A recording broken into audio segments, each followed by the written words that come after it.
the Self-Development with Tactics podcast.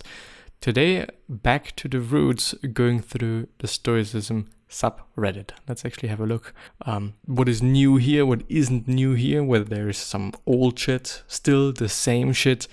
I do expect actually quite still the same shit, to be honest. Things don't change that rapidly as I'd wish for, especially when it comes to things like these, problems that people are having. But still, let's have a look at what we can find here. Let me quickly, there we go. Done. And make it a tiny bit bigger. There we go. Actually, a lot bigger, I guess. Read before posting. Stoicism Beginner's Guide, weekly discussions, thread FAQ, and rules, and many more things. If you're interested, read this post by the moderators. And if you're also interested in posting there, things, I guess, really easily get taken down, especially when it is not, and I want to emphasize, not Stoicism related. I've seen that quite often, that people were made to explain what the whole point of this post is in terms of Stoicism or how it is related to Stoicism, so be aware of that. Marcus Aurelius Meditations 10.5. Whatever happens to you has been waiting to happen since the beginning of time. The twining strands of fate wove both of them together, your own existence and the things that happen to you. Quote Reflections.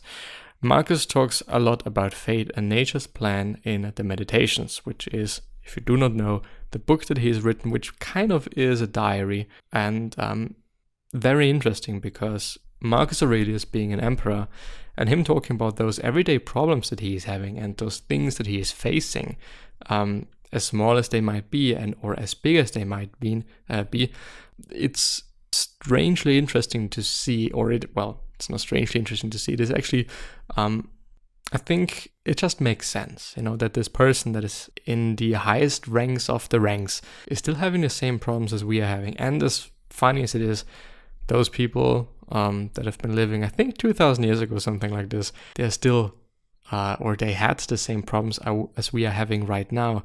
This puts things into perspective a bit on one hand, and on the other hand, kind of, I don't know, sometimes I feel a bit, not dumb. It is strange, but also in a good way, because if they had this problem, I can just look and find what they did or what he did, for example, and then do the same thing as well and change my problem in this way. Maybe, hopefully, or whatever. And indeed, yes, he talks a lot about nature's plan and fate. Whenever or not the universe has a plan for us, the best way in which we can handle the future and hope to gain the life in vision is to focus on ourselves and our actions. We must work towards a virtuous life by our own accord, and everything else will fall into place. If there is no free will, then whatever happens will happen no matter what. We cannot change that. We can, however, adjust our reaction to it and embrace the future. If there is free will, then living a virtuous life as thought by or taught by Stoicism will lead you to the path you should be on. If you embrace the concept, then you will no doubt be happy. Which makes sense. At least, when you're thinking like a Stoic, makes sense that, when you're doing whatever they are doing or whatever they are teaching, that your life is going to be good. But I think for many things, I don't even want to say most things, whatever they're saying and whatever they're talking about and whatever their values are, they are quite useful, I think, regarding many things that I've read, many interviews that I've been listening to throughout the years, and a lot of people I've encountered that are into Stoicism and or sometimes even follow it quite a bit. Nietzsche's Critique of Stoicism. Never let a good crisis go to waste. Let's see Nietzsche. I've very recently also covered, to some degree, a summary of Nietzsche's philosophy, which you can still find on the Sivers.rs site. I'm not quite sure. Google for Derek Sivers and book notes, and you'll find it. Very good book notes, very many books, a ton of books. Also, things added quite, I don't know the frequency, but relatively frequently, but still really good and also advisable to go through. You desire to live according to nature? Oh, you noble Stoics, what fraud of words. Imagine to yourself a being like nature, boundlessly extravagant, boundlessly indifferent, without purpose or consideration, without pity or justice, at once fruitful and barren and uncertain. Imagine to yourself indifference as a power. How could you live in accordance with such indifference? To live is not that just endeavoring to be otherwise than this nature. Is not living, valuing, preferring, being unjust, being limited, otherwise than this nature. Is not, endeavoring to be different. And granted that your imperative, living according to nature, means actually the same as living according to life, how could you do differently? Why should you make a principle out of what you yourself are and must be? In reality, however, now I actually have to have a look at the full post. Where have we been? How could you do differently? Why should you make a principle out of what you yourself are and must be? In reality, however, it is quite otherwise. With you, while you pretend to read with rapture the canon of your law and nature, you want something quite the contrary. You extraordinary stage players and self-deluders, in your pride you wish to dictate your morals and ideals to nature herself, and to incorporate them therein, or therein, I guess. You insist that it shall be nature, according to the Stoa, and would like everything to be made after your own image, as a vast eternal glorification and generalism of Stoicism, which all your love for truth you have forced yourself so long, so persistently, with such hypnotic rigidity, to see nature falsely, that is to say, stoically, that you are no longer able to see it otherwise, and to crown all, some unfathomable, I guess, I don't know, super kilshness gives you the bedlamite hope because you're able to tyrannize over yourself. Stoicism is self-tyranny. Nature will also allow herself to be tyrannized over. It's not the Stoic a part of nature, but this is an old and everlasting story. What happened in old times with the Stoics still happens today. As soon as ever a philosophy begins to believe in itself, it always creates the world in its own image. It cannot do otherwise. Philosophy is this tyrannical impulse itself, the more spiritual will to power, the will to creation of the world, the will to causa prima. Or actually, causa prima. Or prima, I don't know. Beyond Good and Evil 9. I'm wondering how would some of my more well-researched Stoics respond to this. Actually, very interesting. I'm also very interested in what people are saying now in the comments. Beyond Good and Evil is a book, as far as I remember, by Nietzsche. I have covered to quite some bit a book by Nietzsche, which was Thus Spoke Zarathustra.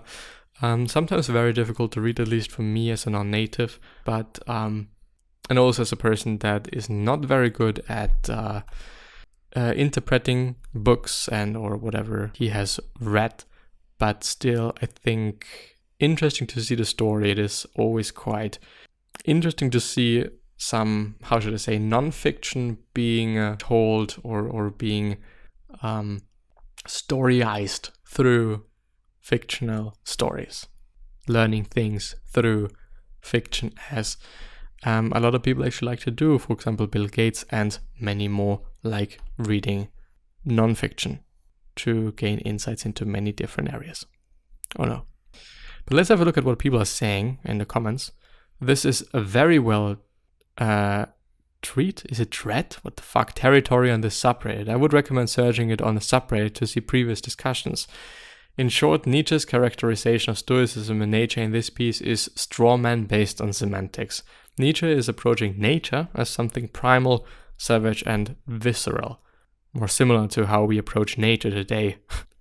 The Stoics had a much different semantic understanding of the term by which they were describing the characteristics that nature developed for humanity that would be most conducive to the flourishing of the species. They regard those characteristics to be virtue, oikeiosis, cosmopolitanism, and other moral/ethical frameworks central to the philosophy.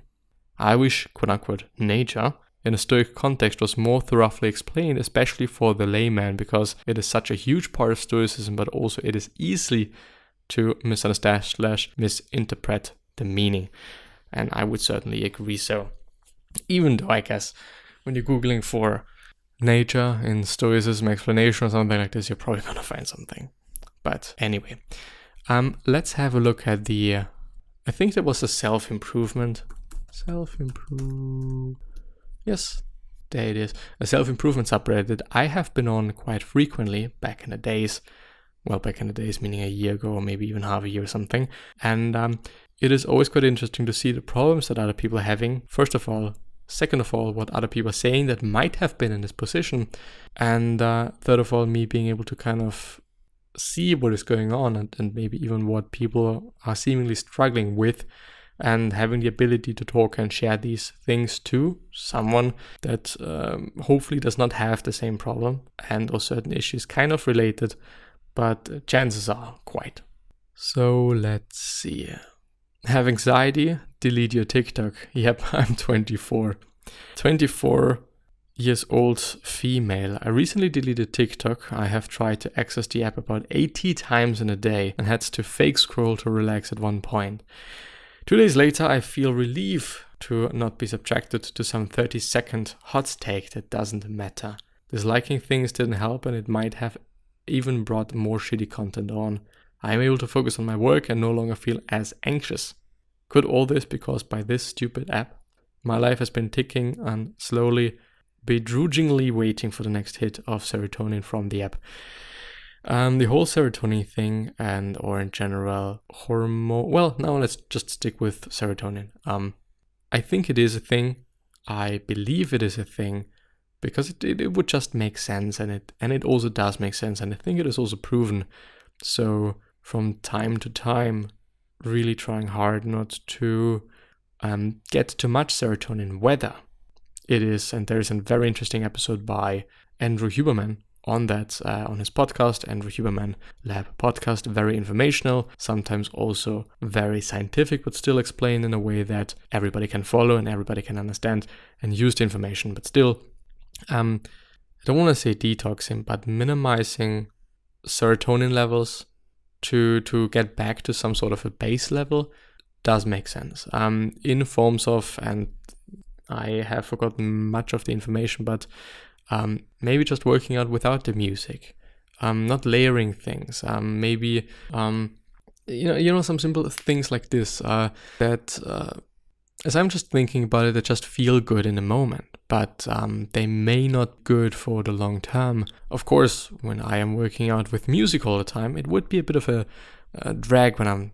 then working out without music, but I would certainly appreciate other things a bit more. Also not watching any videos that I, by the way, do, and so on and so forth. Many more things. Maybe riding a bike without music or without listening to anything. I believe it does good, and I also feel it for myself that it does good when I am not always being hit by something, some media. But another thing that I want to add, I do not necessarily believe in any social media site being the sole reason why one is feeling bad. The problem is that I have a trigger, then I have a pause, and then there is my reaction. The problem is my reaction. The problem is not necessarily the trigger. And in the space between where I can decide what I'm going to do, I decide to do whatever, to maybe be anxious and or whatever. And there may be many more reasons why one is anxious, not only because of one social media app, and so on and so forth. I always find it a bit, how should I say, a bit too easy, if this makes sense, to just be like, okay, it's all about social media. It's just because of this app that I am feeling this, that, and the other way. Might be exaggerating it, might be letting you feel it even more, possibly. Rewire your brain to create a life you love. Tips and tricks. The science of our ability to rewire our thoughts and feelings is called neuroplasticity. Neuroplasticity is the brain's ability to change and adapt as a result of experience. Neuroplasticity is the capacity of neurons and neural networks in the brain to change their connections and behavior in response to new information, sensory stimulation, development, damage, or dysfunction. Neural pathways are strengthened into habits through the repetition and practice of thinking, feeling, and acting. This is how you rewire your brain, through repetition. This is how you always learned a new skill since you were a child, through repetition. Yes, repetition being a fundamental also technique to memorize things, by the way. Once you learn something, but sometimes it just doesn't make sense because you would have to repeat a certain phrase or word or whatever it might be for so many times that it is just way too inefficient, and there's other ways to go by. Once you learn something new, will go into your subconscious mind, which means you'll do that specific thing on autopilot: walk, talk, drive, act, think, behave. Now ask yourself, what do you want to transform in your life? Choose that thought, make it an affirmation, and start repeating it. What behavior do you want to replace? What habit, what situation? Take a minimum of 10 minutes a day to practice. I really am not into affirmations. I think there's a bit of science behind affirmations and behind positive self-talk, but there are so many negative associations that I'm having with affirmations that I think I myself wouldn't bother kind of creating ones for myself. But yeah, anyway, I really hope that I've been able to share something of value with you, and if you enjoyed the episode, please subscribe or like or whatever, and hopefully gonna see you next time.